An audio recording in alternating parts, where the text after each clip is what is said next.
So, my job as a therapist is an integral and important part of my life. In September, I moved away from the comfort blanket of my hometown, Belfast, Northern Ireland, for the first time to begin my dream job. I work in a specialist school for kids with social, emotional, and behavioural mental health difficulties. I help to provide a safe space for the students by offering one-to-one counselling sessions to help them explore the trauma that they have endured. As a therapist, I naturally find it easier to be the listener, especially when it comes to being open about what I call the big life stuff. I struggle to be vulnerable about things that take a toll on me emotionally.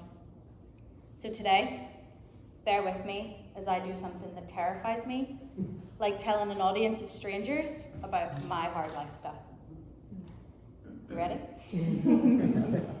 So since the pandemic, I ended what I thought was going to be my forever relationship after 5 years, which I've only recently made my peace with.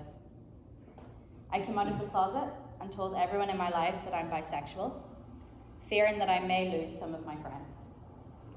I was diagnosed with OCD, which I struggle with daily, as it can make even the simplest daily tasks difficult to complete.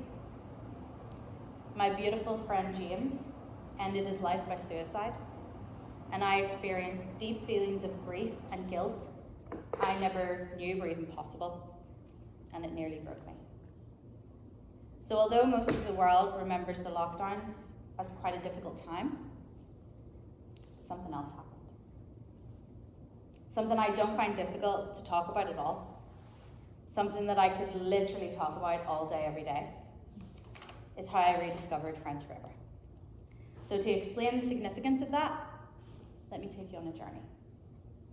So in 2005, 16-year-old me participated in a youth program that she at first mostly saw as an opportunity to get to America.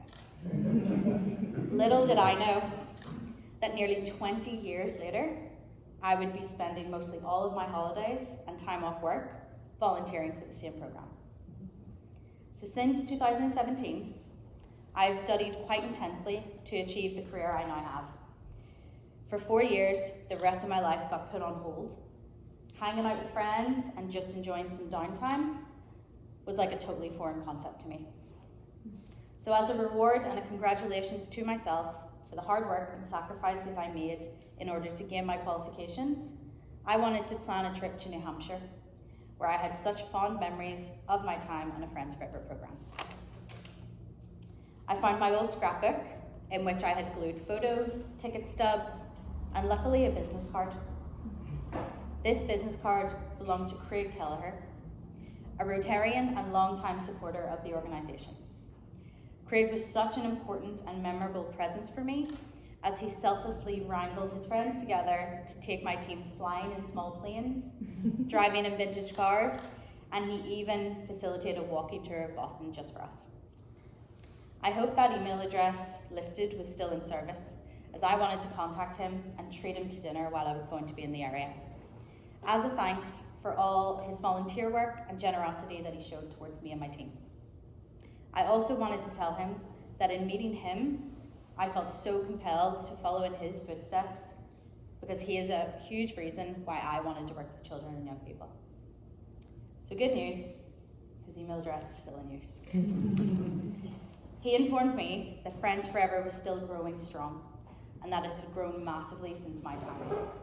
He sent me our executive director's contact information, and the rest is history. I was welcomed back into our global alumni movement, and I haven't looked back since. So while the world was on pause, and everyone was baking banana bread, stocking up on toilet paper, and watching Tiger King, at 4 p.m. every day, I was opening up my laptop to join Friends Forever on a Zoom. While everyone was watching and listening to COVID's devastation, we were connecting with each other and having meaningful meetings across 3 different time zones.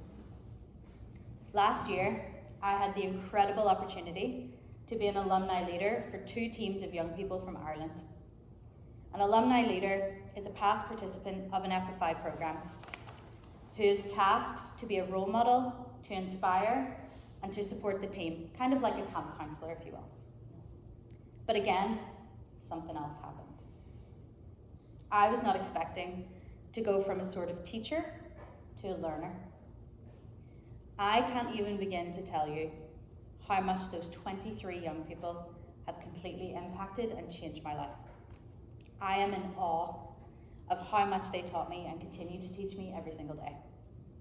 To know them is something so special that I genuinely don't know how to put it into words. And even right now, I have this rare and wonderful privilege of being a member of our advanced leadership team. I have friends from all over the world within the alumni movement with different experiences, backgrounds, and perspectives. We actually consider each other family, and I'm so grateful to be on this program because some of them joined me here today. My journey with FFI is something I will never shy away from sharing. I hope that everyone here feels so passionately about something in their life as I do about this organisation. And it's all thanks to people like Craig, people like you. So thank you.